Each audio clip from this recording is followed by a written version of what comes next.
Hi there, this is Jeff the Sound Guy again. I've been talking a little bit about Soundboard basics. My first video, I had a lot of good feedback off it, so I'm going to continue on the Soundboard basics. The thing I'm going to talk about today is the Parametric EQ and the EQ. So this board here has a regular EQ on it, top and bottom, and two Parametric EQs. Now the way this works is the top one is your high frequency. And then you've got your parametric, which is a sweepable frequency. And then you've got your lower parametric, which is a lower frequency that's also sweepable. And then you've got your low frequency. Now I have actually created a very high-tech computer animation right here to help you understand how this works. So the high frequency up at the very top, if you turn that up, that is taking the top part of the spectrum,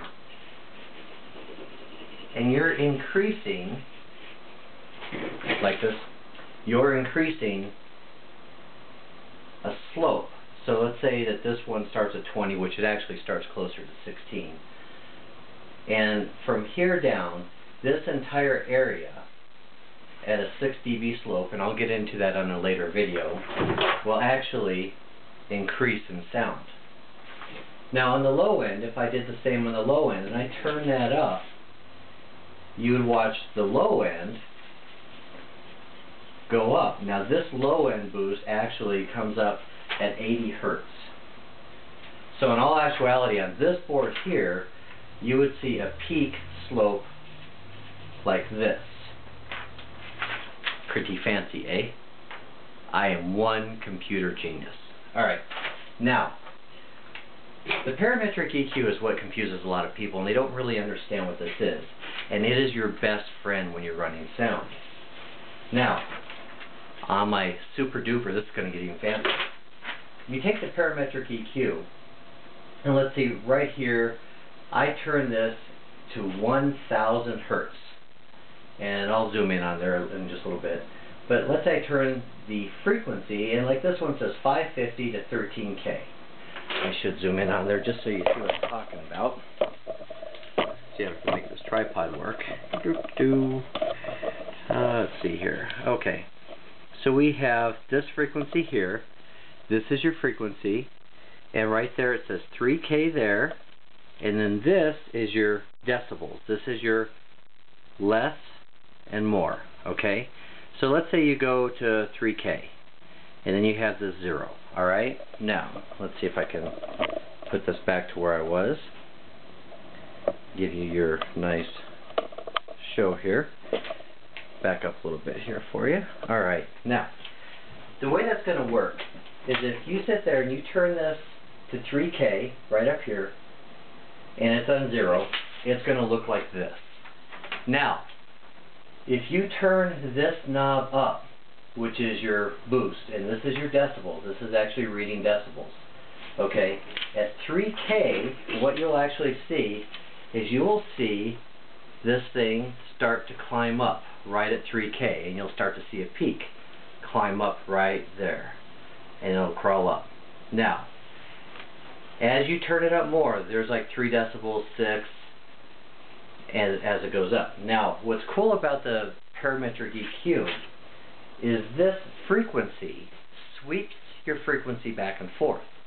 And this is what a lot of people look for when they're finding what's called the sweet spot. There's a lot of sound guys that know that, and they go by the terminology of the sweet spot. So what you can do is you can actually bring that up like this, and then you can sweep from 3K down to 450, and you can sweep back and forth in that range to find out where it sounds the best. Then when you find the spot where it's making the most difference on the sound, then you can increase it or decrease it.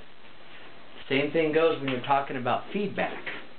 When talking about feedback on a soundboard, a lot of times you're trying to kill, it's usually about 500 Hertz, and there's this nasty 160 Hertz that seems to rumble everything that doesn't always sound very good. So what you can actually do if you have feedback is you can bring it down in the middle of the range, like where you think it is, and you can bring it down a bit, and then you sweep. My computer animation has got a glitch here. Okay, I'll have to stand up for this. Alright, so then you bring it down, so you're actually cutting that frequency, and then you sweep it back and forth to try to see where the feedback will stop. And then when you find the feedback, you say, okay, that's killing the feedback. Then you want to actually turn down how much cut you're doing. A lot of people over EQ things, and I would really like to stress not to. Okay, that's one of the biggest killers. You get in there and stuff eventually starts sounding like AM radio. You go into houses and you see the house sound, and you know, you see the soundboard is just all cranked all over the place. They've got EQs for the house sound, trying to make up for the vocal sound. And I mean, honestly, a lot of times I go into places, I hit the bypass on the house EQs, and they go, wow, it sounds so great. Well, it's like, yeah, because you guys have been jacking up the house sound. The speakers aren't all that bad, and you've got a great EQ on each one of these channels. I mean, this is a dual parametric, so I mean, you know, essentially, you can take this thing and you can say, yeah, I'm gonna boost it at this frequency, and then I'm gonna cut it. Let's see if I can do this at this frequency. So you're going to be able to actually do stuff like this and adjust and sweep your frequencies according to what you need to do to make the sound best. And later I'm going to get into some EQing tips on more on like not the soundboard basics, but I'm going to get more into EQing and what you need to do to get the actual best sound out of, let's say, a drum or a vocal mic or something like that. So anyway, that's my basic thing on EQs. And one other thing, this board has a 100 Hertz roll-off. So that means that, like, if you've got vocals, punch it in. You don't need bass on vocals. Not live anyway. If you're recording, yeah, you want a full range. You want to get the full warmth of the voice.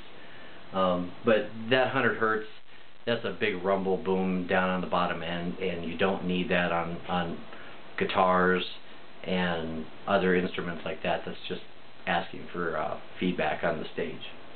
Alright, this also has an EQ bypass button. So that's the basics of the EQ. I will get into it a little bit more detail with some sample tracks that I'm going to try to record and everything else. So thank you very much for watching, and I do appreciate the feedback. Thanks.